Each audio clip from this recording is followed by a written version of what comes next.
Olá, boa noite, seja bem-vindo ao Band Entrevista.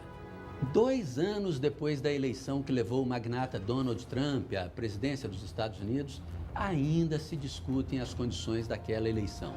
É que até hoje não se consegue medir com precisão a influência de notícias falsas na internet sobre a candidata Hillary Clinton. E a investigação sobre possível influência russa na eleição, que já derrubou até diretor do FBI, a poderosa Polícia Federal Americana, ainda não terminou. E o tema gera muita preocupação aqui no Brasil, nesse ano em que vamos eleger o presidente da República, governadores, senadores e deputados. Tanto que o TSE criou um conselho consultivo sobre a internet para discutir o tema. E as fake news são justamente o nosso tema de hoje aqui no Band Entrevista. Para falar sobre o assunto, nós recebemos aqui no nosso estúdio o advogado especialista em direito eleitoral, Fábio Paganella. Boa noite, prazer Sérgio. tê-lo aqui. Prazer é meu, boa noite a todos. É um prazer estar aqui, Sérgio, perante...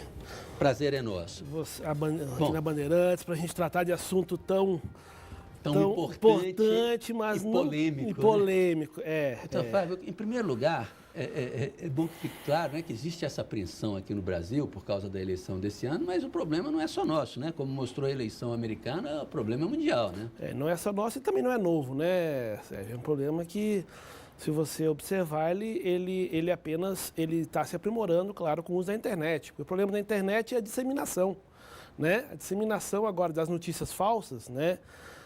Ela acaba sendo muito mais rápido, muito mais ligeiro do que antigamente tínhamos. É aquilo, né? Que desde a década de 30, 40 existiam os boatos. Sim. Hoje os boatos na internet viralizam e vira essa coisa maluca.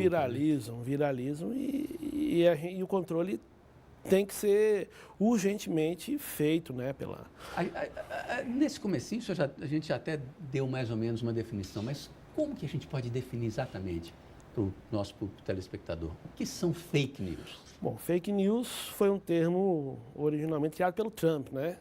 Como você bem falou, né? Ele usava o termo fake news para escrever todas as notícias que chegavam. A imprensa norte-americana perguntava para o Trump se era verdade ou não, ele fake news. Principalmente quando era notícia contra ele. Contra ele, né? Simplesmente ele resumia fake news, né?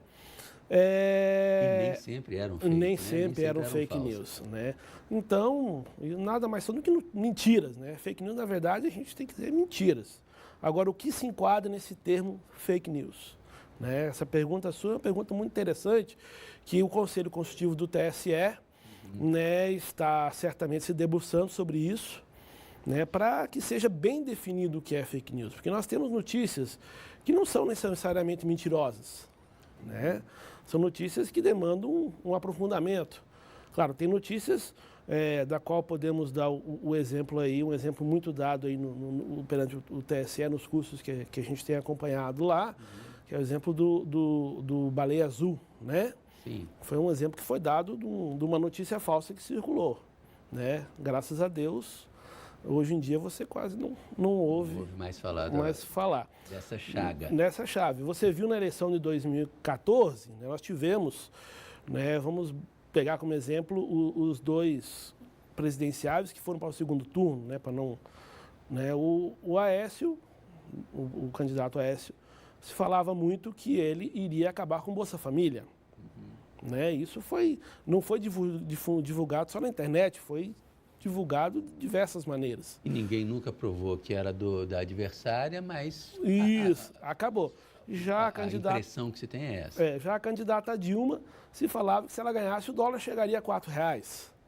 Né? Da mesma forma, nunca se provou que era da campanha do Aécio, mas fica então, a pulga atrás da orelha. A pulga atrás da orelha. Estou dando 2 exemplos aí, né, que aconteceram, né? Um outro exemplo que eu dei fora da área eleitoral, né?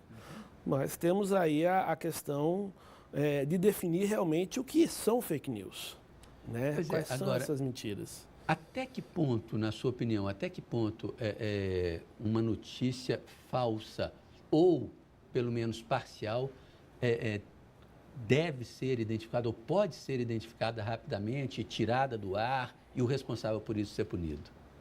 Olha, nós tivemos exemplo na eleição de 2014 mesmo, eu posso dar um exemplo prático, né? Sim. Nós tivemos uma fake news difundida por um perfil falso, né? Terminou a eleição, nós não conseguimos nem tirar o perfil do ar, né? Você se lembra, pode dizer o que era? Qual que era essa notícia? Era uma notícia denegrindo a imagem de um candidato, né? Denegrindo, chamando ele de agressivo e outras coisas nesse sentido, coisa que ele não é. Né? Isso, né? Graças a Deus isso não veio afetar ao final da campanha, mas assim, isso acabou gerando uma denúncia perante a Justiça Eleitoral, uma denúncia perante aos órgãos de polícia, né? Uma coisa que, por exemplo, nós temos nessa eleição que nós não tivemos em 2014, né? Hoje nós temos uma delegacia contra crimes cibernéticos aqui em Brasília, estou dizendo o caso de Brasília. Em 2014 nós não tínhamos. Né? Então, hoje a gente pode, eventualmente... Pelo menos no âmbito do Distrito Federal ir pode atrás haver mais disso, agilidade. Né? Porque teria que se identificar de onde se originou. Isso eu estou falando uma notícia via rede social, posso dar o exemplo do Facebook, do Instagram e tal. Agora nós temos um outro problema que é o WhatsApp. Esse é muito mais difícil de controlar, Muito mais difícil, né? Porque o WhatsApp, eu chego a desafiar quem nunca recebeu uma notícia que você viu que era manifestamente falsa. Nos grupos de amigos, de família, e tudo é o que mais tem, né? Você vê notícias absurdas, né? Agora, claro que o papel, acho que o mais importante nessa fiscalização, eu ouso dizer que não seria só da Justiça Eleitoral ou de nós advogados, mas sim da imprensa, do mainstream, né, que seria a imprensa responsável, como o caso da Bandeirantes, né, a imprensa conhecida, né, e também do cidadão. Pois é, porque a gente estava falando agora dos grupos de família, de amigos e tudo. Às vezes a gente vê num grupo de amigos cada notícia tão absurda que como é que uma pessoa rebate isso aí, né?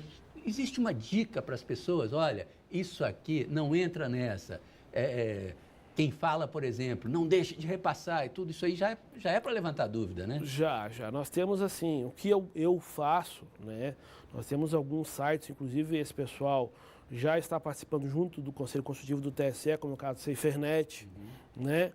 Nós tivemos agora, inclusive, um seminário no TSE, no final de dezembro, que foi o seminário sobre Fórum, Internet e Eleições, né, onde um dos quadros foi as fake news, né, onde estava lá o pessoal da Lupa, né, que eles têm eles